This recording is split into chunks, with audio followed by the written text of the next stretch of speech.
सच्चिदानंद सद्गुरु साईनाथ महाराज की जय.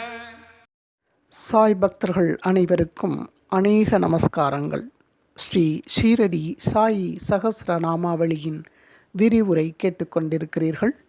அதில் தொடர்ந்து 310வது நாமமான குருவே நமக என்ற நாமத்திற்கான விளக்க உரை கேட்டுக்கொண்டிருக்கிறீர்கள்.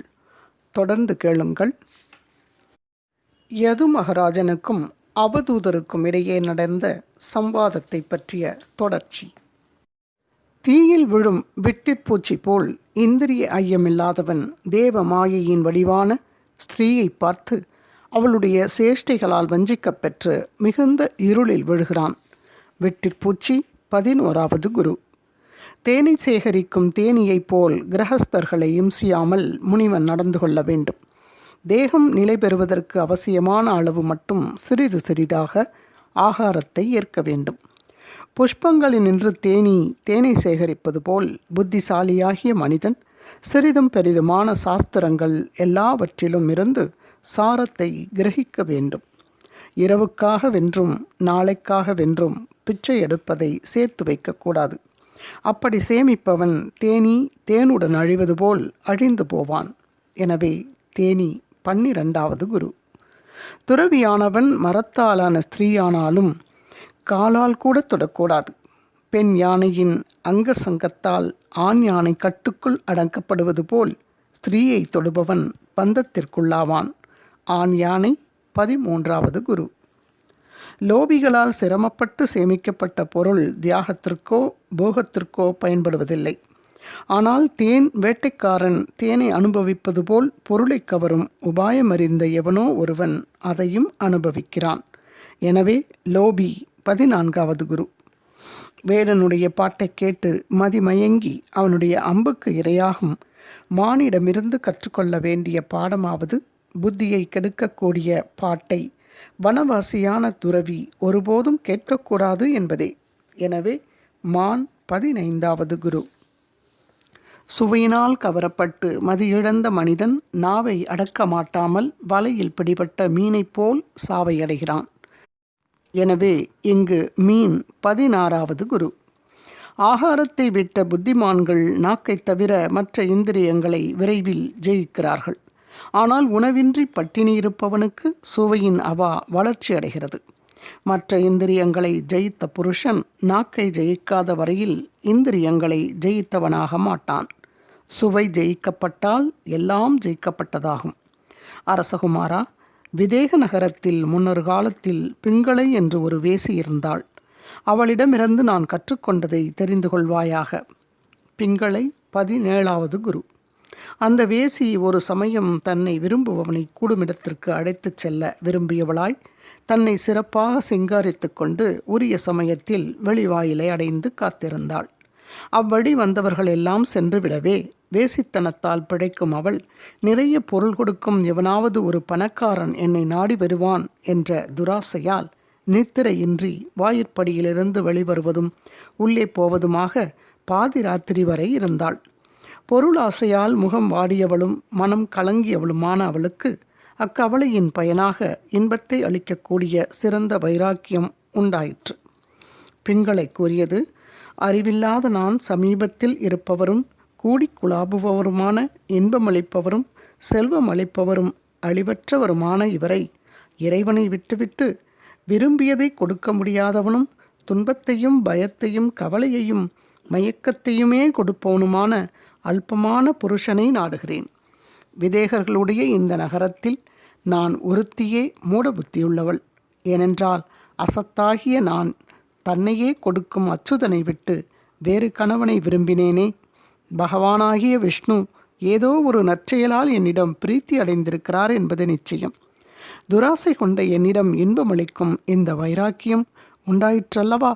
சம்சாரமாகிய கிணற்றில் விழுந்து விஷயங்களால் விவேகமிழந்து காலமாகிய சர்பத்தால் வழங்கப்படும் ஜீவனை இரட்சிப்பதற்கு எவன் திறமையுடையவனாவான்? பகவானைத் தவிர. மதிமயக்கம் நீங்கி எப்போது ஒருவன் இந்த உலகம் கால சர்பத்தால் விழுங்கப்படுகிறதென்று காண்கின்றானோ அப்போது அவன் தனக்குத்தானே இரட்சகனாகிறான். பிராமணர் கூறியது, ஆசையாவது அளவற்ற துன்பம், ஆசையின்மை அளவற்ற இன்பம். தன் காதலனிடம் கொண்ட ஆசையை வெட்டி எறிந்து பெண்களை எங்கனம் சுகமாக தூங்கினாளோ அங்கனம் ஒருவன் ஆசை தலை நின்று விடுபட்டு இன்புறுதல் வேண்டும். மானிடர்களுக்கு எதெது மிகவும் பிரியமானதோ அதை தேடி அடைவது துன்பத்தின் பொருட்டாகிறது. அதை அறிந்தவனும் எதையும் வேண்டாதவனுமாகியவன் அளவற்ற இன்பத்தை அடைகிறான். இதை குரூரப்பட்சியிடமிருந்து நான் கற்றுக்கொண்டேன். இது 18வது குரு. மாமிச துண்டை கொத்திச் சென்ற ஒரு குரூர பட்சியை மாம்சம் கிடைக்கப்பெறாத மற்ற வலிமை மிக்க பட்சிகள் துன்புறுத்தின. அது அந்த மாமிசத்தை கீழே போட்டுவிட்டு பின் சுகமடைந்தது. எனக்கு மானமும் அவமானமும் இல்லை. மனையும் மக்களும் உடையவர்களுக்கு உண்டாகும் கவலையும் இல்லை. தனக்குத்தானே விளையாடி கொண்டு தனக்குத்தானே ரமித்து கொண்டு நான் இங்கே ஒரு சிறுவனைப் போல் சஞ்சரிக்கிறேன். எனவே சிறுவன் 19வது குரு. ஒரு குமரியிடமிருந்து நான் கற்றுக்கொண்டதை கேள்.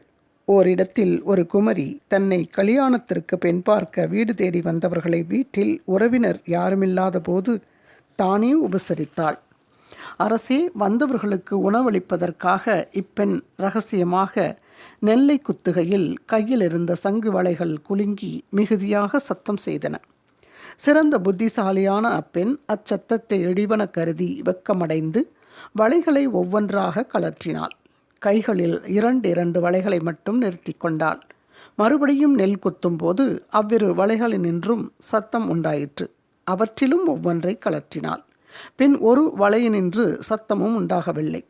அரசே, உலக தத்துவத்தை அறிய வேண்டுமென்ற விருப்பத்துடன் உலகங்களில் சஞ்சரிக்கும் போது அந்த பெண்ணிடம் பின்வரும் இந்த பாடத்தை நான் கற்றுக்கொண்டேன்.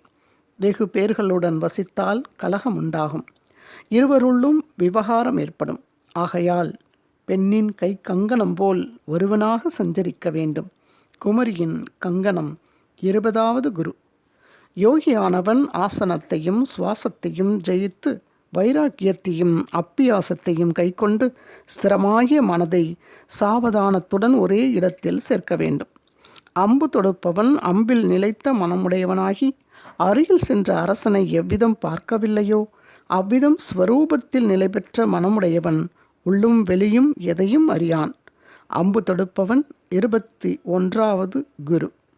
நிலையற்ற உடல் படைத்த மனிதனுக்கு வீட்டை பற்றிய ஆரம்பம் மிகுந்த துன்பத்தை விளைவிப்பதாகவும் பயனற்றதாகவும் முடிகிறது. பாம்பு பிறரால் அமைக்கப்பட்ட வீட்டில் புகுந்து சுகமாக வளர்கிறது. எனவே பாம்பு 22வது குரு.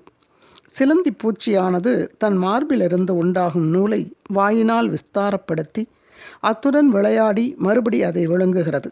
அவ்வாறேதான் மகேஸ்வரனும் லீலை புரிகிறார். எனவே சிலந்தி பூச்சி 23வது குரு. உடல் படைத்தவன் சிநேகத்தாலோ பயத்தாலோ துவேஷத்தாலோ ஏகாக்கிர புத்தியால் மனதை எந்தெந்த பொருளில் தாரணை செய்கின்றானோ அந்தந்த பொருளின் வடிவை அடைகிறான்.